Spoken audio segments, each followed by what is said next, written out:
Boa noite a todos. Olá, muito boa noite para você.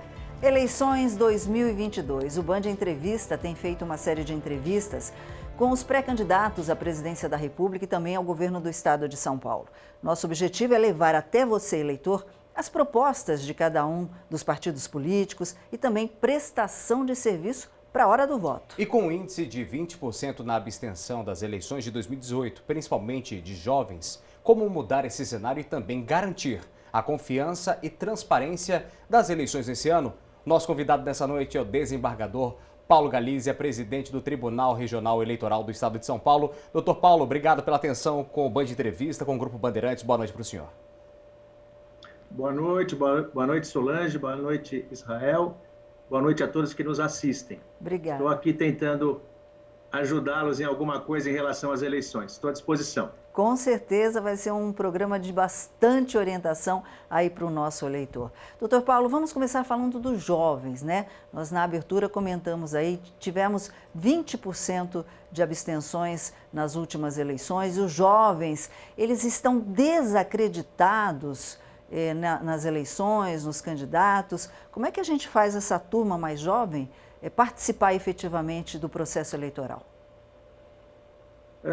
Bom, Solange, de fato, há um certo desinteresse do jovem pelos meios oficiais da política, vamos dizer assim, dos meios eleitorais. Os jovens discutem nas redes sociais assuntos políticos envolvendo questões modernas em relação a ele, questões de feminismo, questões do dia a dia. A gente vê muita discussão nas redes sociais envolvendo os jovens. Mas eles não têm ainda uma noção de que eles precisam canalizar essas discussões para o cenário político. E, para isso, eles precisam eleger um candidato que os represente e possa trazer essa pauta para a mudança legislativa. Daí a importância dessa eleição, que vai congregar aí deputados estaduais, deputados federais, porque são eles os caminhos, os instrumentos que poderão trazer essas mudanças que o jovem pretende, não só por meio da discussão nas redes sociais. Nós estamos fazendo uma campanha para que o jovem entenda que o voto é ser um instrumento de modificação na política. Doutor Paulo, mas quando a gente pensa nos jovens nas eleições, a gente vê que há uma euforia muito grande relacionado quando eles estão debatendo Facebook, Instagram ou até outras redes sociais. E nas eleições tete a tete, há alguma problemática em relação à boca de urna? E também o Tribunal Regional Eleitoral tem alguma tendência de fiscalização intensa nesse sentido, doutor? Olha, a nossa fiscalização, ela repete aquilo que vem acontecendo ao longo dos anos, né? Os senhores estão aí em São José, na região do Vale, em Taubaté, percebem que nós temos um serviço de inteligência, uma participação efetiva das polícias civil, polícia militar, polícia federal, e há uma fiscalização muito grande, até um pouco sigilosa em alguns pontos que são nevrálgicos, para evitar qualquer tipo de tumulto que evite o acesso ao eleitor para que ele possa exercer livremente o seu direito de votar. Então, nós temos um serviço de inteligência que reúne todo esse arcabouço de polícias e de prestadores de serviço em geral, até mesmo pessoas envolvendo Eletropaulo, Sabesp, fornecimento de água, de luz, para permitir que os locais de votação estejam aptos a receber o eleitor. Agora, falando aí em inteligência, doutor, nós vimos que nas últimas eleições contamos aí com a tecnologia, Israel, contamos com drones na fiscalização, né? Esse ano não será diferente. Não será diferente, obviamente que esses drones não vão atuar em todos os locais de votação, até porque isso chamaria muita atenção, e nem temos o número de drones nesse sentido, mas em lugares específicos, de acordo com pesquisas anteriormente realizadas, eles serão efetivados e terão condição de flagrar eventual irregularidade. Locais que não vão ser revelados, ou seja, locais secretos. Não vão ser revelados. Nas últimas eleições, o senhor já acredita que o drone se tornou um aliado em comum para o dia das votações e das fiscalizações também, doutor? Sim, né? A gente também, nós também avançamos com a tecnologia, não são só as fake news e os meios de propaganda e de disseminação. Nós também temos a nossa tecnologia, a nossa checagem de notícias falsas, que também está se atualizando de acordo com a tecnologia vigente. Na sua opinião, doutor Paulo, o que o senhor acha que vai encabeçar essas eleições? O senhor espera uma eleição mais tranquila ou mais acirrada? Afinal de contas, estamos aí, se Deus quiser, saindo de uma pandemia, né, mas entrando no ano eleitoral. O senhor acha que o embate vai ser maior esse ano? Olha, Solange, embora nós tenhamos eleições gerais que envolvam Senado, deputado federal, deputado estadual, governadores, como é uma eleição também presidencial, a polarização da eleição presidencial, ela contamina o cenário eleitoral. Então, eu creio que será uma eleição polarizada e acirrada. Mas isso não vai alterar o nosso programa, que já vem funcionando. Aí, como já disse, hoje nós estamos comemorando, em fevereiro, 90 anos de justiça eleitoral. Já fizemos mais de 100 eleições aí no Estado nesse período. E eu creio que nós estamos com todo o aparato e essa polarização não vai atrapalhar a eficácia da nossa eleição. Eu quero agradecer ao doutor Paulo Galizzi. Daqui a pouco a gente vai falar mais sobre as eleições 2022, porque o Band Entrevista faz mais uma parada e daqui a pouco, com novas informações aqui na tela da TV Band Vale, olho no candidato, olho no voto, claro, olho no Band Entrevista.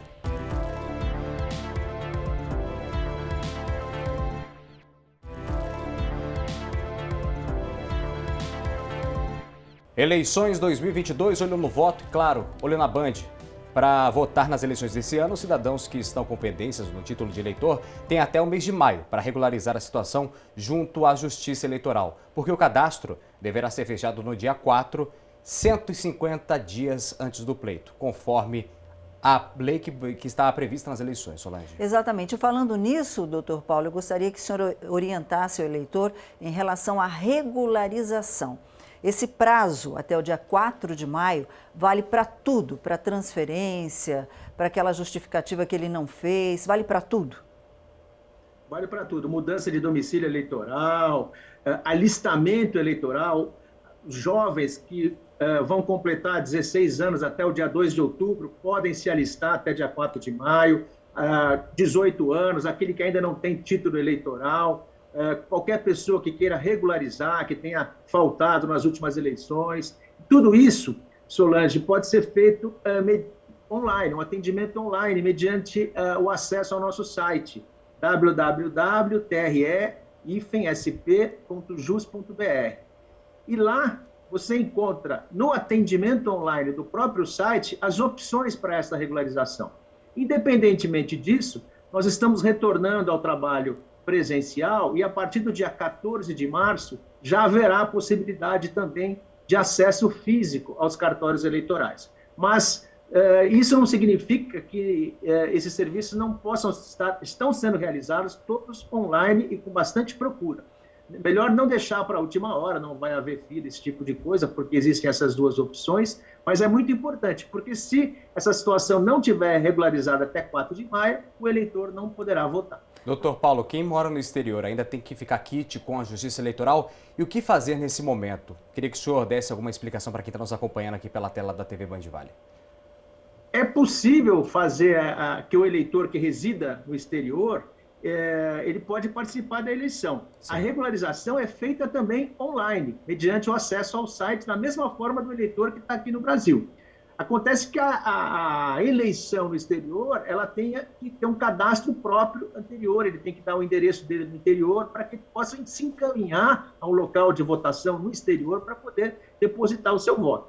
A diferença é essa. Agora, a forma de regularização é idêntica. Doutor Paulo, só para esclarecer bem a população, né? Até que idade o eleitor tem que votar? Até que idade? A partir de que idade não é mais obrigatório esse voto? O voto, Solange, é obrigatório dos 18 aos 70 anos de idade. E é facultativo dos 16 aos 18 e, além dos 70, também é facultativo caso a pessoa queira votar. Mas é legal fazer esse exercício de cidadania, né? A gente gosta disso, né, Luiz? Sim, sim. Solange, eu queria que o doutor também desse um toque para quem está nos acompanhando. Ele já falou de quem mora no exterior e falou sobre pendências em relação ao título de eleitor. Mas, doutor, quando o título está cancelado, a pessoa também faz esse acerto de forma online? Ele pode procurar os sites responsáveis da Justiça Eleitoral também para ele tentar proceder e sair por vias de fato de uma forma simples, doutor? Sim, sim. Ele só precisa eventualmente pagar a multa pela ausência nas eleições anteriores, que deve ter gerado essa irregularidade. Sim. É emitida uma guia online, ele paga essa guia e em menos de 24 horas a situação dele está regularizada. Esse serviço está funcionando muito bem. Agora, vamos lá, um mito ou verdade, né, aqui no Band Entrevista. Tem gente que fala assim, se eu não votar durante 2 eleições, tudo bem, depois na terceira eu justifico. Isso é uma realidade ou não, doutor? Não, cada eleição é uma história. E essa irregularidade ela vai continuar, independentemente de ser uma ou outra. Ela precisa ser regularizada para que esteja apto a votar na próxima eleição. Não é uma questão de 1, 2 ou 3 eleições. Cada eleição é uma história e essa regularização precisa ser feita para que ele possa votar na próxima. E dando um alerta para a população também ainda, aquela pessoa que não regularizar a situação com a Justiça Eleitoral, ela está previsto o que para ela, em termos de penalização?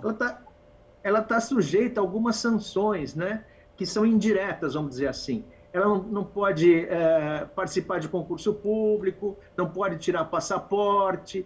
Existem vários outros setores que exigem a quitação eleitoral para que você alcance aquele objetivo determinado, participar de concurso público, como eu te disse, né, viajar. Então, é importante ter essa quitação eleitoral para que você possa estar apto para os outros atos da vida civil. Ô, doutor, eu queria que o senhor explicasse também quando a pessoa apresenta algum tipo de deficiência ou até mesmo dificuldade. Aí o eleitor ele pode justificar isso e deixar de votar, de deixar de exercer a cidadania no dia do pleito?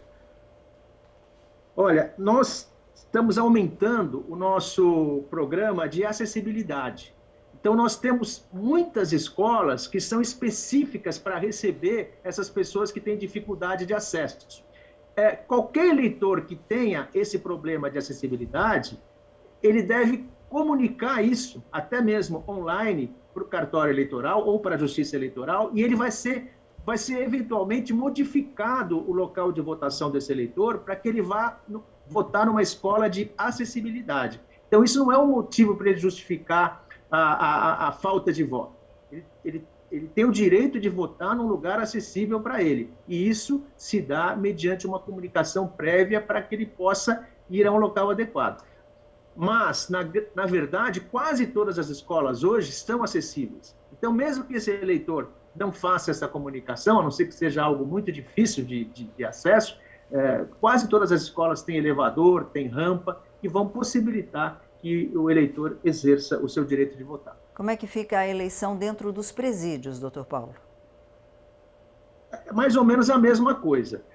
Existe a possibilidade do preso provisório votar, mas a entidade onde... Ele primeiro precisa manifestar à entidade o seu interesse de votar, essa entidade passa, seja fundação casa, seja um presídio, uma casa de custódia, passa isso para a Justiça Eleitoral, é feito um determinado número e aí a urna é enviada para esse local para colher o voto daqueles que estejam nessa condição, né? Isso tem ocorrido com certa frequência já nas últimas eleições.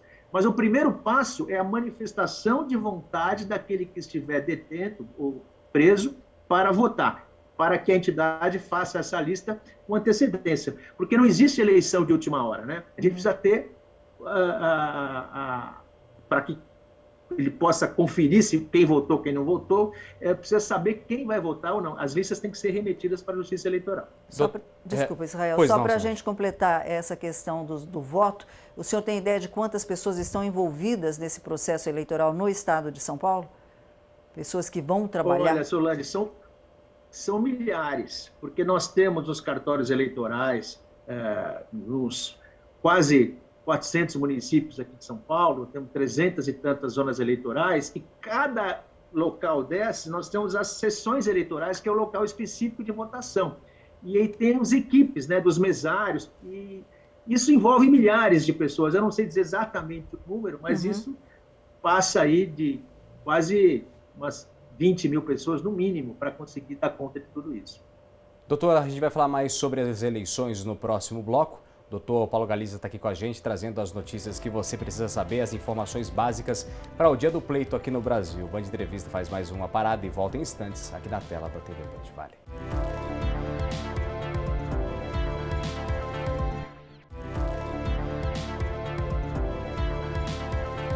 Eleições 2022, olho no voto, olho na Band.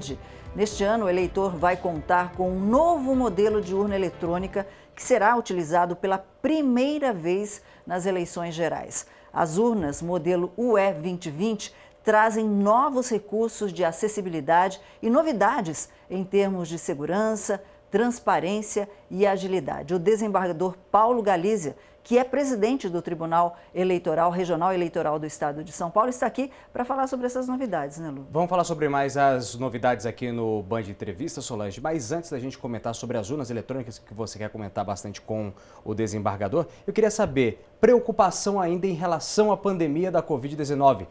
Infecções que podem acontecer, novas altas de internações. Como o Tribunal Regional Eleitoral encara uma possível nova onda de enfrentamento da doença aqui no país e, claro, na região do Vale do Paraíba, que pode ser mais uma vez acometida pelo coronavírus, doutor? Israel, nós já fizemos as eleições de 2020 em situações mais desfavoráveis do que agora. E as eleições foram realizadas com toda a segurança, distanciamento, uso de máscara, e elas se realizaram, a eleição não contribuiu para que houvesse algum problema pior sanitário. Eu acredito que daqui para frente a situação só tende a melhorar. Em todo caso, quando isso chegar perto das eleições, quando chegarmos perto da eleição, o TSE vai estipular quais serão as regras sanitárias que vão vigorar nessa eleição de 2022. Ou, se houver um agravamento dessa situação, as cautelas serão maiores, ou então haverá uma liberação maior caso haja um arrefecimento dessa pandemia. Isso nós só vamos saber num período mais próximo às eleições. Não dá para fazer previsão agora. Doutor Paulo, vamos voltar a falar sobre as urnas eletrônicas aí. Que novidades são essas? O que o eleitor vai encontrar na hora do voto? E eu gostaria de uma opinião do senhor. Teve muita politização em cima desse tema? Bom, vamos dividir por partes aqui. Essas urnas eletrônicas novas, elas são uma consequência das antigas. Na verdade, elas são apenas modernizadas, mas elas são tão eficientes quanto as antigas. Aqui no estado de São Paulo, nós vamos receber 44 mil urnas novas e serão distribuídas de forma equânime. Então, em quase toda a sessão eleitoral, nós teremos algumas delas algumas urnas novas, né? A urna nova é mais moderna, porque ela não precisa de bateria, ela dificilmente precisará ser substituída. É uma questão de avanço tecnológico. Em relação às urnas eletrônicas em si, elas estão funcionando há 25 anos. Nós tivemos agora, aí mesmo em São José, Taubaté, eleições municipais. As reclamações praticamente não existiram. É uma questão, como você disse, politizada. Quando chega a eleição presidencial, volta à tona essa discussão da eficiência das urnas eletrônicas. Essa questão já foi decidida pelo Congresso, as regras do jogo são essas, e nós vamos fazer as eleições com as urnas eletrônicas, como sempre fizemos, e com certeza o resultado da eleição será o resultado daquele que o eleitor escolher. Isso tem acontecido com frequência. Aqui em São José mesmo, nós tivemos vários prefeitos de vários partidos, né? O Pedro Ives, do PTB, a Ângela, do PT, o Emanuel, do PSDB, Carlinhos Almeida, do PT. Se houvesse alguma manipulação nas urnas, como é que haveria essa alternância no poder? Isso tem que ser levado em consideração pela população, né? Normalmente, aquele candidato, eu tenho condição de saber se aquele candidato em que eu votei, para vereador, para prefeito, para deputado, foi eleito ou não. Basta eu examinar os boletins de urna, que depois eu faço a soma, até mecanicamente. Então, eu até acho que está um pouco cansativa e politizada essa discussão, que, ao meu ver, já está superada. E então o senhor atesta e afirma para a população que está nos assistindo agora pelo Band Entrevista. As urnas eletrônicas, claro, são seguras, né, doutor? são seguras. Eu atesto, eu sou aí juiz do Vale do Paraíba, Paraná, Pindamonhangaba, Taubaté, trabalhei em muitas eleições e eu dou minha palavra de honra aqui que as urnas eletrônicas são eficazes. O povo do Vale do Paraíba, o eleitor do Vale do Paraíba, pode ter certeza do que eu estou falando, assina embaixo. Agora, só fazendo uma questão que muitas vezes, às vezes é fake news, mas para a gente deixar bem claro ou não, né? Deixar bem claro essa questão, muitas vezes a pessoa fala assim, principalmente em redes sociais, você vê aquele comentário, fui votar, já tinham votado no meu lugar, ou votei e aquele meu voto foi o único voto naquela sessão e não apareceu, enfim. Ou estava desligada a urna eletrônica, né, Solange? Exatamente, tem N histórias por aí, né? N histórias. Caso aconteça alguma eventualidade, seja ela qual for, o eleitor, ele deve procurar quem na hora da votação? É importante, Solange, que ele identifique isso no exato momento da irregularidade. E não fazer denúncia depois. A hora que ele voltou para casa. Ele tem que chamar o mesário, interromper a votação dele e esclarecer o que aconteceu. Muitas vezes, principalmente numa eleição como essa, que envolve vários cargos, às vezes o eleitor coloca o número do candidato para o Senado na ordem de votar, por exemplo, para deputado federal. E a numeração é diversa. Então, o voto não vai ser computado porque ele está colocando o número errado. Ele não pode votar no espaço para governador quando deveria votar para presidente. Então, isso pode acontecer. Pode até acontecer um defeito mecânico em alguma urna, nos milhares de urnas que a gente tem, qualquer coisa que a gente tecla, um computador, pode haver algum problema numa tecla. Ele avisa o mesário e se tiver algum problema, até essa urna pode ser substituída por outra. O importante é ele fazer isso no momento da votação e não voltar para casa e depois fazer algumas ilações, conjecturas, sem se saber o que realmente aconteceu. Pode levar colinha, isso pode entrar, não tem problema nenhum, desde que a colinha esteja com o eleitor, escondida, né? Pode sim, a colinha é benéfica, justamente porque na colinha tem a ordem de votação, para que não haja esse tipo de erro. Doutor, eu queria só para a gente finalizar o Band de Entrevista em relação à sujeira. Santinhos, ainda aquela problemática da sujeirada em frente aos colégios eleitorais. Como que o TRE enfrenta esse problema? Tem alguma solução? Sei que o senhor já deve ter visto inúmeras irregularidades perante a isso, mas não tem como conter, né, doutor? Essa é uma questão antiga, né? O derrame dos Santinhos é considerado um crime eleitoral, né? Sim. Existe a questão de estética, de higiene, mas isso tem melhorado com o tempo, na medida em que a propaganda eleitoral tem sido mais divulgada pela internet. Uhum. O Santinho está diminuindo um pouco, mas sempre no dia da eleição vai acontecer algum derrame, vai entupir bueiro, isso já faz parte do nosso cotidiano aí. É a mesma coisa que dizer que um carnaval sem serpentina e sem confete. Diminuiu muito, mas sempre vai ter. Ok, então. Dr. Paulo Galizia, presidente do Tribunal Regional Eleitoral do Estado de São Paulo, como foi bom receber o senhor nessa noite com as suas explicações. Muito obrigada. Um excelente processo eleitoral, viu, Dr. Paulo? Eu que agradeço, conto com o apoio dos eleitores aí do Vale do Paraíba e estou sempre à disposição para qualquer esclarecimento. Muito obrigado. Obrigada. Boa noite, doutor. Obrigado, doutor. Boa noite para o senhor. E olha, a gente fica por aqui, mas temos sempre um encontro marcado contigo no sábado, sempre às 6:50 da noite. A gente se vê então. Fiquem com Deus. Bom final de semana. Aproveite tchau. seu sábado, um excelente final de semana. Até mais.